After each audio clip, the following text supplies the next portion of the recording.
Okay, it is Saturday morning. I'm not really certain what time, probably about 8:30. There's the ocean out there. Woke up cold as usual, but the sun's come out now and it's beautiful, so you can see the coast. This is from our campsite. You can see we're starting to pack it in. We have our backpacks almost loaded. Last chore is to take our tents down. Mine's partially down. Nathan's putting his down now. And we'll be heading out here shortly. There were probably about 3 or 4 different groups of campers up here last night. One right next to us up here. But it should be a good hike out this morning. So yeah, I'll show you some more of the trail as we head out. All right, we are on our way out of Sky Camp. We just came up a little climb and you can see that we're continuing to climb. This is kind of what it looks like flat. There's a little bit of a climb, not much. I'm going to say, what time is it, Nathan? 9:10. Okay, it's 9:10. So we get up to the top. We're going to take a different route down just to see something new. And it's a beautiful day again. Unbelievable. It's getting sunny. It's probably going to end up being warm here. So we'll see how that goes. But great Saturday morning. I'm going to cut around, sorry. Way off between those trees is the coast and the ocean. And that's where we came from. Okay, we just turned left onto Bear Valley Trail.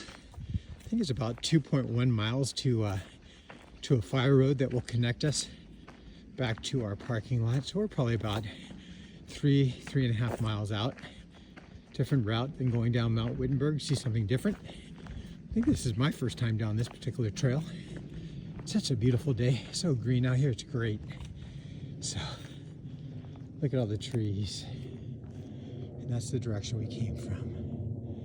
And it's been a nice overnighter with Nathan so far. All right, so we're heading down the trail.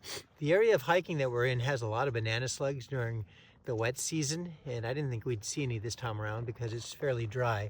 But Nathan saw this little guy. He's not so little, but saw him as we were going by. He's in the grass off to the side of the trail.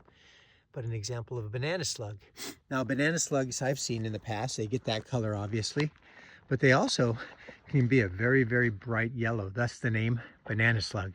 Now, we had a friend one time, we were hiking up in this area, and he insisted that if you kiss a banana slug, it gives you good luck. So I had a picture of him kissing banana slug. I don't think that I'm up for good luck today because I don't think I want to kiss a banana slug. But anyway, that's a version of a banana slug, a smaller one. Maybe we'll see more, who knows, but we're continuing on. That's where we're heading. Back of Nathan there. Front of Nathan there. And there's some trees up in this area.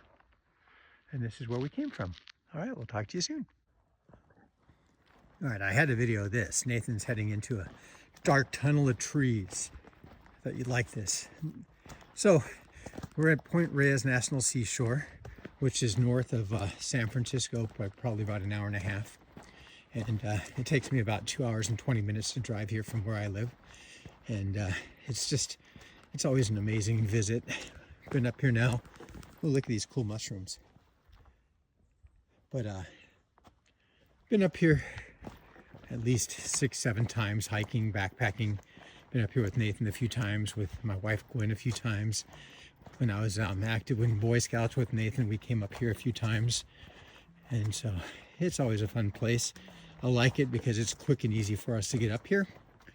And, you know, pretty much every time we've been up here, the weather's been beautiful. It's not really been that bad. There was one time in November we came up and we had some sprinkles, but nothing significant.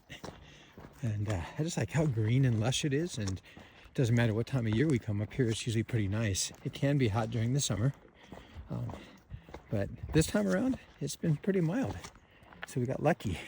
One thing about this park is it has the San Andreas Fault, I think, runs right through it, or at least one of the fault lines in California.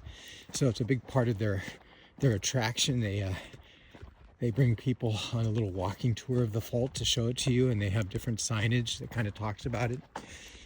Last time I was here with my wife, we went down to a campsite called Wildcat, which is really popular right on the beach. We could never seem to get down there. We'd walk down there, not camp there. because it's always too preoccupied. When we got down there, there was a herd of elk down there, Thule elk, off in the distance, and they were bedded down. But yeah, pretty cool. One time we were here and wild camp, or not wild camp, sky camp, where we just camped overnight. Nathan probably was about 12, 13 years old, and we actually saw a fox run into our campsite, but we scared him off before I could get a picture of him. So this is where we're at, and we're making great progress. It's pretty much all downhill, which makes it easier, obviously. But all right, until later. All right, we're just getting ready to hit the fire road here. There's a little wooden bridge down there and a creek that we're going to cross over and hit that fire road back to the parking lot. So we're probably about a half mile, 3/4 of a mile out, maybe a mile, I don't know. But I thought I'd also mention that I've made a few changes to my hike of the Appalachian Trail, nothing significant. Originally I was going to get started, I believe, on March 1st.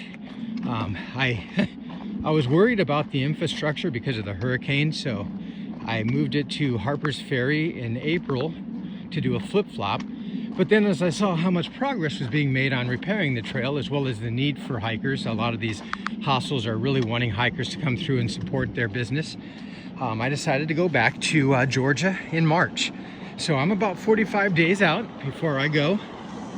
Here's our little creek down here. Nathan's going to be coming down. And then here's our fire trail. We've been on this fire trail a number of times, going to other campsites, people coming down.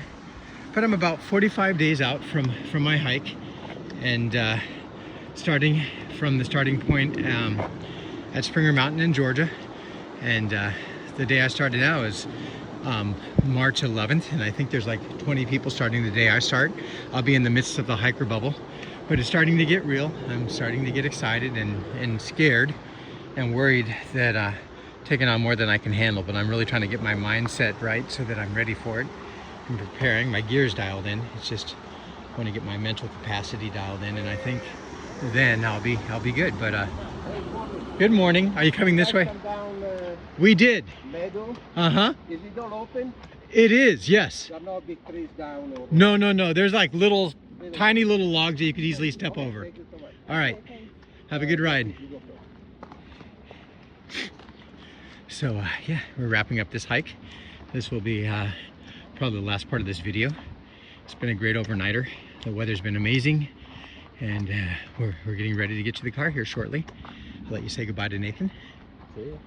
And yeah, it's been a great time. So thanks for inviting me, Nathan. And yeah, so those horses are going up the trail we just came down. They should be fine going up it. Tall horse. Yeah, pretty cool, huh? A lot of people on this fire road this morning. Well, a lot, just a handful. But anyway, yeah, I'm checking out, and thanks for watching, and we'll talk to you soon. Next stop will be probably hitting the trail. This might be my last video, maybe a little gear review again, but we'll see.